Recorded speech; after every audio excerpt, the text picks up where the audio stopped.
नौ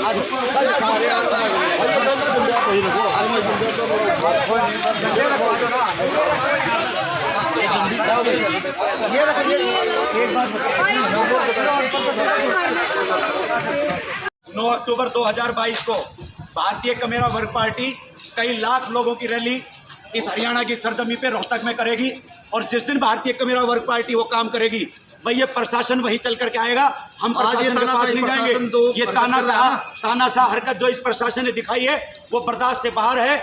इस हरकत को लेकर के भारतीय कमेरा वर्ग पार्टी का एक एक वर्कराज से ये हटके पेशेंट भी वहीं आएंगे और ये सारे वहीं आएंगे। ये सीएम बीएम जी सारे छोड़ के वहाँ आएंगे। थोड़ी ताकत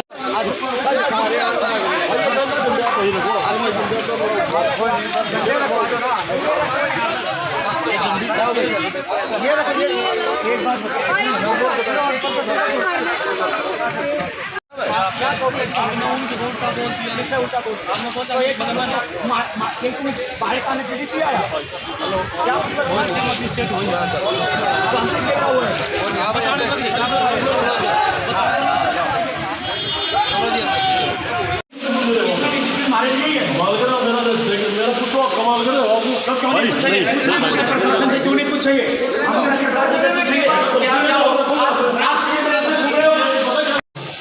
पूछना तो पड़ता है ना साहब। अब ये पुलिस वाले हैं, ये भी बिना वर्दी के घूम रहे हैं, तो कम से कम जब बिना वर्दी तो फिर पूछे तो सही है भी कौन है।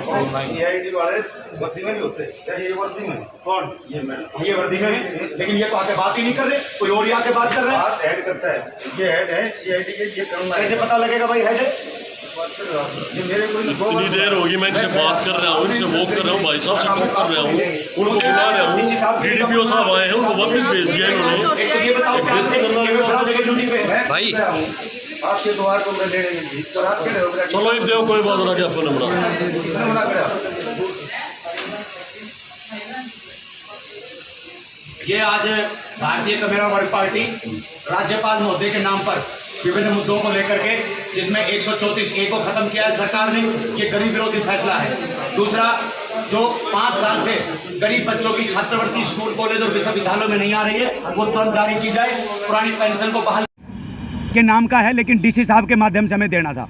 लेकिन जो यहाँ के कुछ सीआईडी के अधिकारी हैं वो गरीब विरोधी हैं। वो गरीबों की आवाज़ सही तरह से सरकार के पास जाने से रोक रहे थे। उन्होंने बहानेबाजी बनाई और उन्होंने कहा कि भाई जो प्रशासन है वो सीएम के किसी कार्यक्रम में है। अरे सीएम के कार्यक्रम में, यहाँ गरीब का कार्यक्रम बिगड़ रहा है, गरीब का परिवार नहीं चल रहा है। तो हमने कहा कि हम डीसी साहब को ज्ञापन देंगे, लेकिन डीसी साहब किसी सीएम के कार्यक्रम में थे। तो हम यहाँ पर करीब 1-2 घंटे से यहाँ नारेबाजी किए, लेकिन ये गूंगा बहरा प्रशासन बिल्कुल नहीं जागा। लेकिन उसके बाद हमने खुद, क्योंकि हम संविधान को मानने वाले लोग हैं, नहीं तो यहाँ पर आज भारतीय कमेरा वर्ग पार्टी रोड जाम कर सकती थी, कानून को अपने हाथ में ले सकती थी। लेकिन अनुशासन को बनाए रखने के लिए हमने कहा कि जो भी अधिकारी यहाँ पर मौजूद है हम उनको ज्ञापन देंगे।